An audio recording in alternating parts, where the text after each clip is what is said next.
Hey folks, this is Kalani. The most important Shadowlands feature just became available for testing on the alpha, Torghast, the Tower of the Damned. It's been jerry-rigged a little to get it to work properly in an alpha setting, so a few things are missing as you might expect, but for the most part it seems to be very polished. I'm still surprised at how few bugs and issues we run into on the alpha. Everything they put up for testing seems ready for testing, which is great to see, but Torghast is probably the feature that will make or break this expansion, an endless dungeon experience where you can climb through an ever-changing tower, collecting powerful upgrades, amazing loot, and meeting some familiar faces.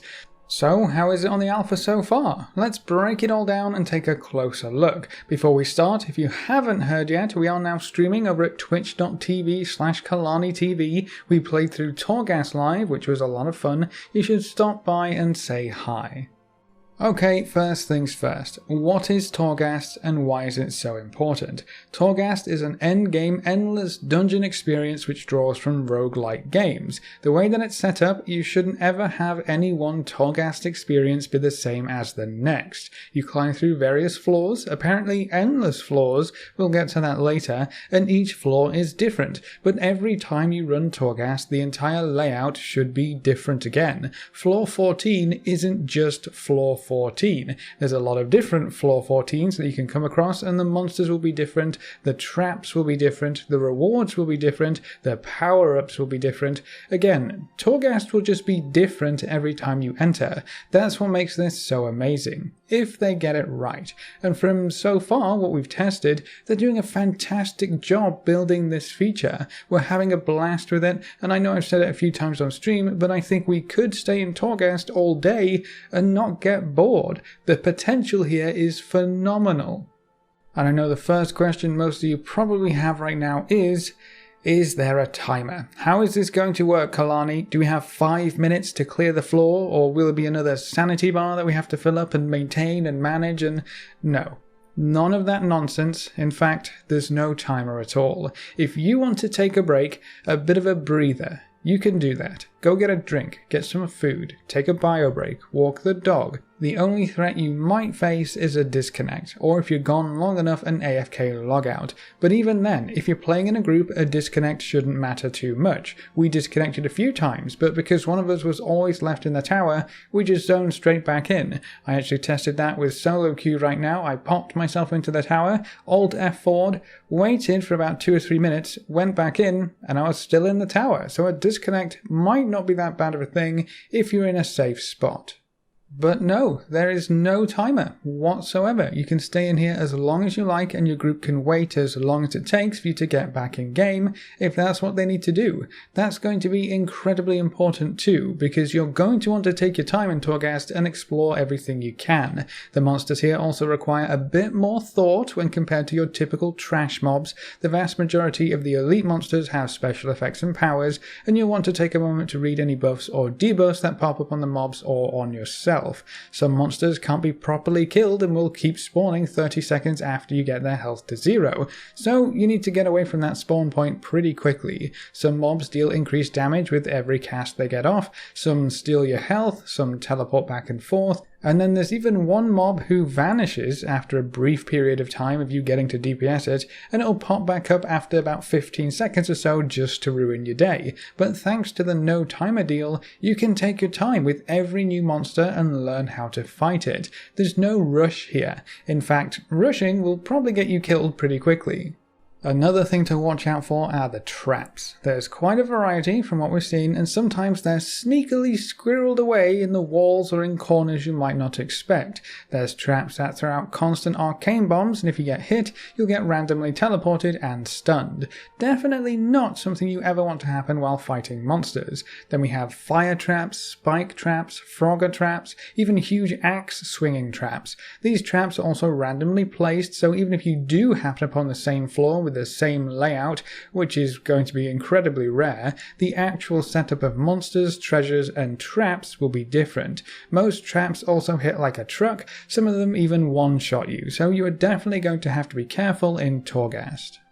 Now, just because there's no timer and you can theoretically stay in here as long as you want right now, that doesn't mean there are no limitations. You may have noticed on the right hand of the screen we have a counter for deaths. We have 2 people in this party, so our counter goes up to 5. If you decide to try this solo, you'll only have access to 3 deaths. Every player you add adds 2 deaths to the counter, so 2 players will have 5, 3 player groups will have 7, 4 player groups will have 9, and a full group of 5 will have 11 deaths as their limit.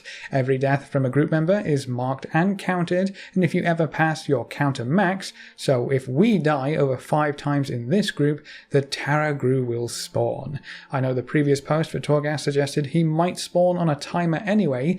We didn't see anything like that. He only ever spawned when we died too much, which is honestly fantastic. No timer has made Torghast incredibly fun, so I hope it stays that way. He always spawns at the start of a floor and moves towards the exit. This is a fairly slow-moving, massive, hulking skeleton. If you are anywhere near him, he will start chasing you, and if he gets to you, he's probably going to one-shot you. I'm not too sure why we had several Tarragru on this particular floor. Maybe that's just a bug, but either way, if you pass your max deaths, this chap is here to try and make sure you can't go any further. If he gets to the exit, you get a message encouraging you to leave, but right now you don't actually get kicked out. The funny thing is, this guy isn't even a death sentence for your Torghast run. You can still get to the exit before he does, and if you have multiple people in your group, one of them can run him around in circles while everyone else gets through to the next level. The only problem is that you lose out on exploring that floor,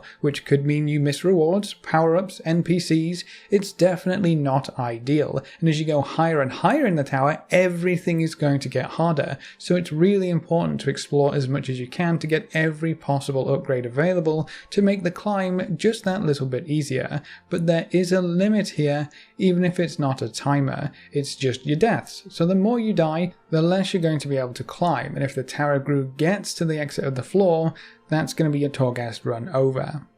Perhaps the next most important question is, how do we get into Torghast? On the alpha right now, you just talk to a Tauren in one of the rest areas. That's obviously not how it's going to work when the game goes live, so quite simply, we just don't know yet. We do know that the tower will be in the Moor zone.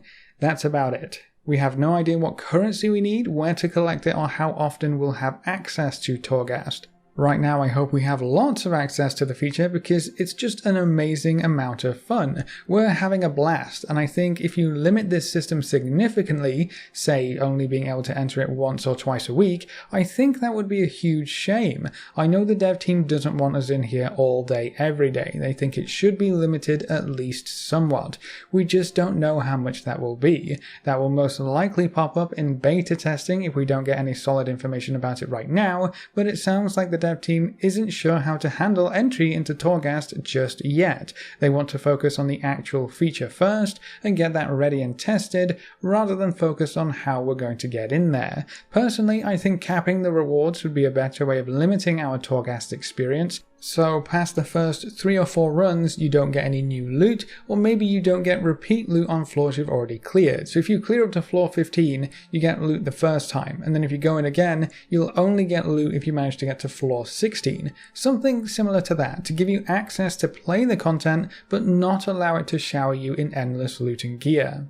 Speaking of loot and gear, what exactly is on offer in the Tower of the Damned? The most important reward is probably going to be the legendary crafting materials. These are placeholder on the alpha right now, like most other rewards, but the intent here is clear. Torghast will be one of the main sources of some legendary regents that are used to craft legendary items in the Shadowlands expansion. This is a massive change to legendaries and crafting. We can basically build a bear a legendary. You pick the base item, you pick the legendary effect, you can even pick the stats on it to at least some degree. This is going to be a blast if they get it right, but if you want to craft a legendary, you're going to have to get some of these reagents first. They always seem to be inside small chests in Torghast, so you really have to keep an eye out for anything lootable.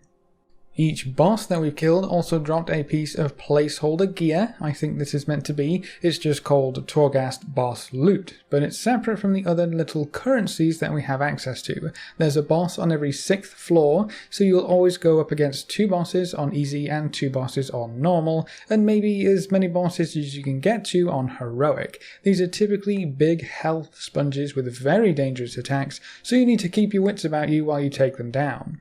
The last major reward that we came across in the testing is this condemned soul essence stuff. It looks like an enchanting material, so it may be used in important crafting recipes, or maybe even the legendary crafting, but because this is all placeholder, your guess is as good as mine. What do you think this particular reward is going to be used for?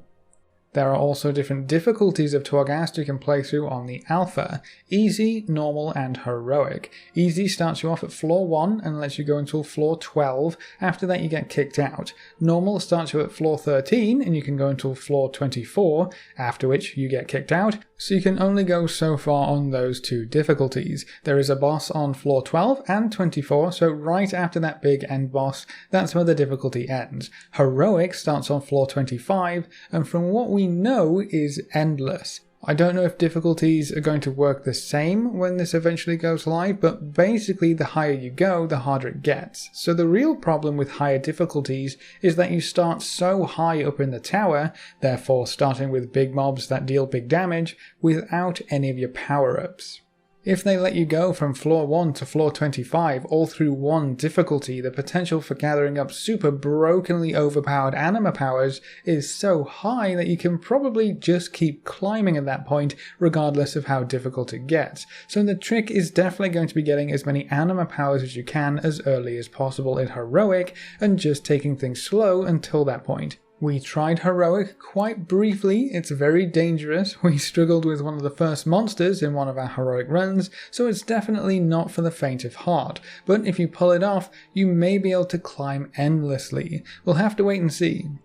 The main thing you're going to focus on in Torghast is collecting power-ups. There's quite a variety here, but the most boring are probably the freed souls. If you ever come upon a soul in trouble, you can free them to gain 1 stack of a buff that increases your primary stat by 1%. The more souls you free from the tower, the stronger you become. But the big power-ups are anima. This stuff can be found everywhere. It's these big red balls floating in the air, and anima will provide you with a bonus of some sort. These bonuses vary wildly and come in all sorts of rarities. The higher the rarity, the more powerful the bonus. You can get things like 5% haste, 5% crit, 15% haste, 15% crit, a chance to get 35% crit, increased damage on several abilities, a chance for abilities to not trigger cooldowns, there's one for blink to not have a cooldown on mages, but you move really slowly, increased healing taken but deal less holy damage, increased crit chance but deal less frost damage, find more of the Torghast currency, cause more rats to explode when they die, be allowed to mind control more rats to force them to give birth to more rats for you to explode, increase the damage of Fel Rush by 400%, reduce the cooldown of Fel Rush to 1 second for a brief period of time, become completely and utterly immune to everything for a brief period of time, deal more damage, take less damage. I really don't think we could list them all if we tried. They did a fantastic job with these abilities, and that's also probably why we only have access to 4 classes to actually test right now in Torghast. So many of these anima powers interact directly with your class abilities. So if you're wondering why I'm one-shotting things with Fel Rush, that's why. Each anima power can change how you play significantly, and in turn change how much you will value other anima powers. You can set up some crazy builds with this stuff, and it feels amazing to just pull off. As a demon hunter, you can have no cooldown I-beam, you can be immune to all damage while you cast I-beam, you can increase the damage of Blade Dance so it one-shots things, you can increase the damage of Fel Rush so it one-shots absolutely everything, you can make so many different things happen, and it's only going to happen in Torghast. We managed to stack up a whole bunch of the more rats explode for damage when they die thing, so whenever we could, we dragged a bunch of more rats on top of big monsters, and the resulting explosion just nuked everything from orbit. It was marvellous. Anima can be found randomly floating in the air, so you need to look around every corner and every crevice. Any monster can also be holding onto an anima orb, so be sure to kill as much as you can. They can also be indestructible urns, so I hope you love breaking things, because you'll be breaking all of the things in Torghast. Spectral chests can also contain anima, so if you see a chest while you're running around, be sure to open it just in case. You can also get anima from completing side objectives, like rescuing specific NPCs, and from every boss you fight. There's a boss on every 6th floor, and they always drop an epic anima orb, so those are the most impactful ones in a run usually. There are also rare monsters that have set choices of anima orbs, so if you see one of those you always want to pick up, that's going to be very exciting in your Torghast run. You can also purchase anima powers from a vendor, both as a random anima orb that you pick powers from, and as straight up anima powers. These vendors aren't on every floor, so when you get to one you should be sure to buy anything of interest, especially anima powers. To buy anything from a vendor, you'll need the new Phantasma currency. This is specific to Torghast, it only exists inside Torghast, and you lose all of it when you exit your run, so you start from 0 every single time. There are some pretty powerful rewards on offer from these vendors, and any extra anima powers is always going to be a good thing. This currency is dropped from every mob you kill, so be sure to loot anything that's sparkling, and it's also contained in most destructible objects. So, once again, I hope you like smashing urns and jars and pots and whatnot. Smashing stuff is an RPG staple at this point though, so I'm glad that's included in Torghast. Anima powers are what make Torghast so incredibly fun, and their random nature lends to the whole "you'll never have the same Torghast run again" thing. You'll have to think on your feet a bit and try to remember what anima powers you have active. You can create some awesome combos, and some anima powers synergize so well, either with your kit or just with each other, that you can become almost unstoppable. I wouldn't be surprised if players want to play through Torghast just for the fun they can have with anima powers, even if they won't get loot. Even if there's no other real reason to run the tower again this week, I guarantee people will just play to get different builds from anima power sets. This is RNG done right, and coupled with the random floor generation, random mob placement, and everything else random about Torghast, I think it will create a feature that almost can't get boring. The dev team can also add to their anima power list or pool so easily as time goes by to freshen things up a bit, which is something I definitely hope they do.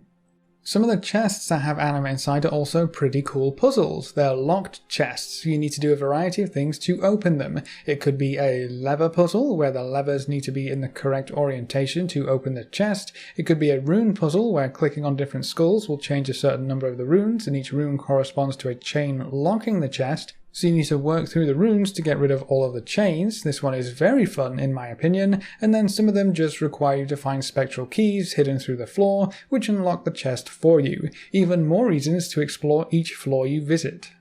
Right now only 4 classes are available to test: Demon Hunter, Priest, Mage, and Warlock, from what I remember. As more classes are added to the feature, we can get a look at more anima powers and what crazy fun everyone else can have. So far the Tower of the Damned is amazing fun, and it seems to work very well. Not too many bugs, and the bugs that we did run into weren't game breaking whatsoever. Some textures aren't finished, and I'm sure they want to add in more of everything. More floors, more layouts, more monsters, more anima, just more options in general for the system to pull from, and the more options we get, the better this is going to be. But what do you think from what you've seen and heard so far? Does this look like a feature that you could spend a lot of time in? How do you think they should handle limiting the availability of Torghast runs? Should they only let us in a few times a week, or should they limit rewards so we can play as often as we want, but some of it will just be for fun and no rewards? Leave all your thoughts in the comments section below. If you want to explore the alpha and Torghast with us live, you can join us over at twitch.tv/KalaniTV.